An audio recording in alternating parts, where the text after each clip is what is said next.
Take a second to think about your life. Think about the kind of person you are, not the one you want to be or pretend to be. And now ask yourself this: if I continue to be this exact person doing the exact things I'm doing right now, where will my life be in 5 years, 10? Am I going to be happy, successful, and fulfilled? Or do I wonder why I never achieved the things I wanted? I think who we are holds us back from becoming who we're supposed to be.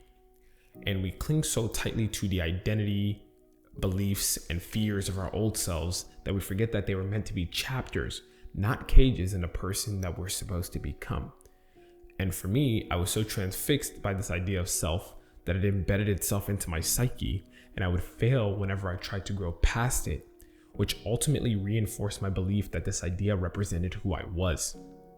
And the thing was, in my spirit, I knew that person no longer represented me. I was constantly trying to reconcile the fact that even though I felt like I changed internally, nothing around me was different. I was addicted to the person who I used to be. And we all suffer from one form of addiction or another, and it ranges from social media to video games and drugs, or even like the approval of others.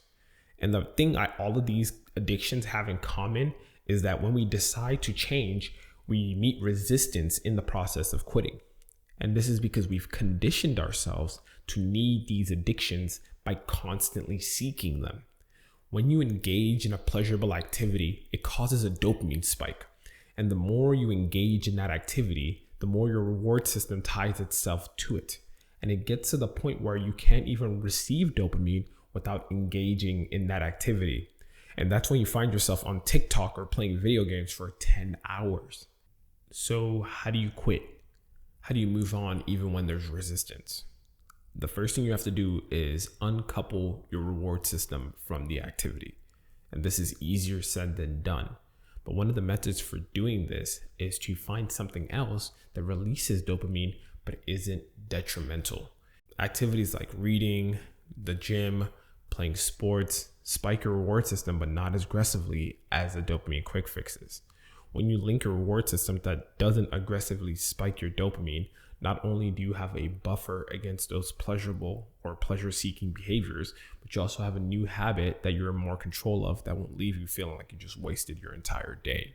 The next step to quitting is to remove your access to the habit altogether. Gaming was a difficult habit for me to quit, mostly because all I had to do was hop on my computer. So for me, what I did was I deleted Steam from my computer, and there we go. Hundreds of games are automatically gone. Amazing. So if you're addicted to food or those apps on that 6-inch square that you keep in your pocket at all times, that's made to literally control your brain, well, you can just either grayscale that or get a dumb phone and fill your fridge with healthier foods. The goal is to increase the friction between boredom, which is a low dopamine state, and engaging in the dopamine seeking behavior. Last step is to think about your previous attempts at quitting. Your prior attempts often have information or key insights into what causes you to relapse. Maybe you were bored, maybe you were angry, maybe you put yourself in a situation or an environment that made it difficult for you not to engage in that behavior.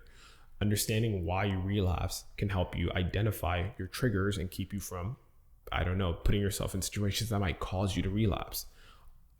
Optimally, if you could, you'd want to avoid all situations that might cause you to relapse, but realistically, it's not possible. Just recognizing when these feelings arise gives you the willpower to overcome the events when they happen. So if I know, okay, I only want to play games right now because I just saw somebody playing something on Steam, it helps me, or it gives me the strength to say, okay, well, no, this is just a temporary thing. I don't have to engage in that behavior. And the most important thing to remember is that if nothing changes, nothing changes.